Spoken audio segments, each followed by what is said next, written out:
তোমরা 500 বছর হাঁটবে, যেই পরিমাণ সব অর্জন করতে না পারবে, আখিরি জামানার পয়গম্বর নবী মুহাম্মদুর রাসূলুল্লাহর প্রিয় হাবিব আছে, তার নাম হচ্ছে নবী মুহাম্মদ মুস্তাফা সাল্লাল্লাহু আলাইহি সাল্লাম। তার মন্ত্রী একবার আল্লাহকে সাক্ষী রেখে আল্লাহ পবিত্র ঘোষণা করতে গিয়ে যদি সুবহানাল্লাহ একবার পাকবার আল্লাহ তাআলা 500 বছর ইবাদত করলে যে সব আল্লাহ তাআলা তার আমলনামায় সেই সব দান করে দিবে। সুবহানাল্লাহ। পরবর্তী সেই হযরত মুসা আলাইহিস সালামকে প্রশ্ন করে বসলো, তাহলে কি তারা আমাদের থেকে আর বেশি পাবে? মুসা আলাইহিস সালাম বললেন, না না, তোমরা হয়তো 500 বছর হায়াত, 1000 বছর হায়াত পাবো, কিন্তু নবী মুহাম্মদুর রাসূলের উম্মত হায়াত পাবে 60 থেকে 70।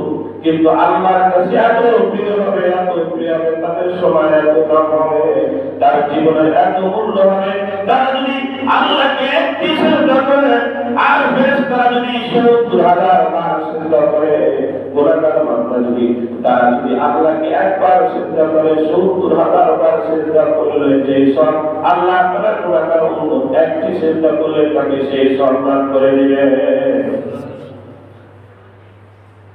সেই জন্য হযরত আদম আলাইহিস সালামকে আল্লাহ তাআলা বানালেন একটু আদর করে।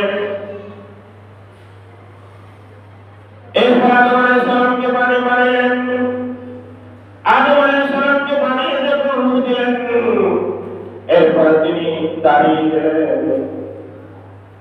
আল্লাহ তাআলা আদম আলাইহিস সালাম ওই যে ফেরেশতারা বলেছিল আল্লাহ আদম বানানোর কোনো প্রয়োজন নেই, ইবাদত করার জন্য আমরাই যথেষ্ট।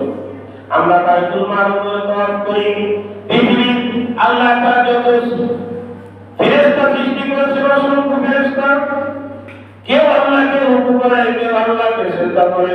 ফেরেশতা সৃষ্টির শুরু থেকে নিয়ে একদল ফেরেশতা আছে তারা দাঁড়িয়ে হাত অবস্থায় দাঁড়িয়ে আছে, আর একদল ফেরেশতা সৃষ্টি করেছেন নিয়ত থেকে দাঁড়িয়ে আছে, আর একদল ফেরেশতা সৃষ্টি করেছেন রুকুতে আছে, আর একদল ফেরেশতা সৃষ্টি করেছেন সিজদাতে আছে, আর একদল ফেরেশতা সৃষ্টি করেছেন তাশাহুদ বৈঠকে আছে, আর একদল ফেরেশতা সৃষ্টি করেছেন ডান দিকে সালাম ফেরানো অবস্থায় আছেন, আর একদল ফেরেশতা সৃষ্টি করেছেন বাম দিকে সালাম ফেরানো অবস্থায় আছেন, আর একদল ফেরেশতা আছে দাঁড়িয়ে দাঁড়িয়ে আল্লাহর পবিত্র ঘোষণা করছে, আর একদল ফেরেশতা আছে বাইতুল মামুর তওয়াফ করছে।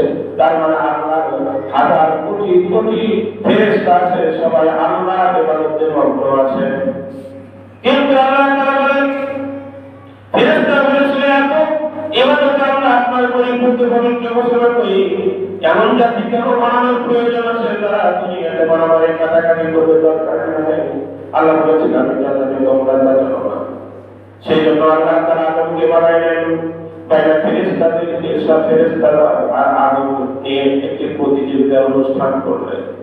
এক সাইডে হাজার হাজার লক্ষ লোক আল্লাহর সব অগণিত ফেরেশতা, আরেকদিকে আল্লাহ আদম আলাইহিস সালামকে রাখলেন, রেখে আল্লাহ তাআলা আল্লামা আদমাল আসমা কুল্লাহা, আদম আলাইহিস সালামকে আল্লাহ তাআলা পৃথিবীর শুরু থেকে কিয়ামত পর্যন্ত যত জিনিস সব কিছুকে আল্লাহ আদম আলাইহিস সালামকে শিক্ষা দিয়ে দিলেন।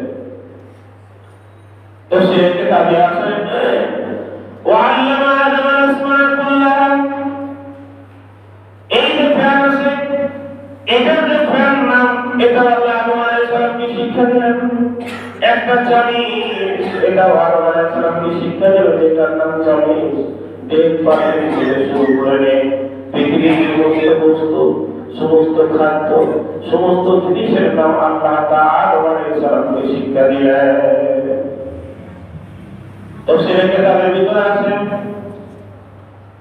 আল্লাহ আদম আলাইহিস সালামকে 7 লক্ষ ভাষা আল্লাহ তাআলা আদম আলাইহিস সালামকে শিক্ষা দিয়েছিলেন।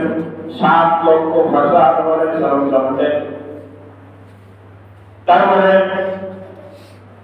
পৃথিবী শুরু থেকে নিয়ে ইসরাফিল সিংহাই ভূতের গা পর্যন্ত পৃথিবীতে যত মানুষ আসবে, যত ভাষার অধিকারী হবে, কেউ ইংলিশ, কেউ বাংলা, কেউ আরবি, কেউ ফার্সি, কেউ তুর্কি, কেউ ইংরাজি, কেউ হিব্রু, কেউ মানি, এই যে হাজার ভাষা, সব ভাষা, তার মানে 7 লক্ষ ভাষা আল্লাহ তাআলা আদম আলাইহিস সালামকে শিক্ষা দিয়েছিলেন। পৃথিবীতে বর্তমান 13,000 মতো ভাষায় পৃথিবীতে আছে, কিন্তু আল্লাহ তাআলা আলাইহিস সালামকে 7 লক্ষ ভাষার শিখিয়ে আল্লাহ তাআলা পৃথিবীতে পাঠিয়েছিলেন। তার মানে ভাষা বিদায় নিলে নতুন ভাষা আবার আবিষ্কার হবে। তার মানে কিয়ামত আসতে আসতে 7 লক্ষ ভাষা আদম আলাইহিস সালামকে আল্লাহ শিখিয়ে দিয়েছিলেন। তার সন্তানরা এই পৃথিবীতে 7 লক্ষ ভাষায় কথা বলবে। তো সেটাকে তাদের ভিতর লাগে আপনি দেখেন, আদম আলাইহিস সালামকে আল্লাহ তাআলা 7 লক্ষ, প্রত্যেকটা জিনিসের 7 লক্ষ নাম আল্লাহ তাআলা আদম আলাইহিস সালামকে শিখিয়ে দিয়েছিলেন। ধরুন একটা পাখা, এটাকে বাংলাতে পাখা বলে, এটা একটা ভাষা। ইংরেজিতে ফ্যান বলে, এটা একটা ভাষা। আরবিতে মেওয়াহাতুন বলে, এটা একটা ভাষা।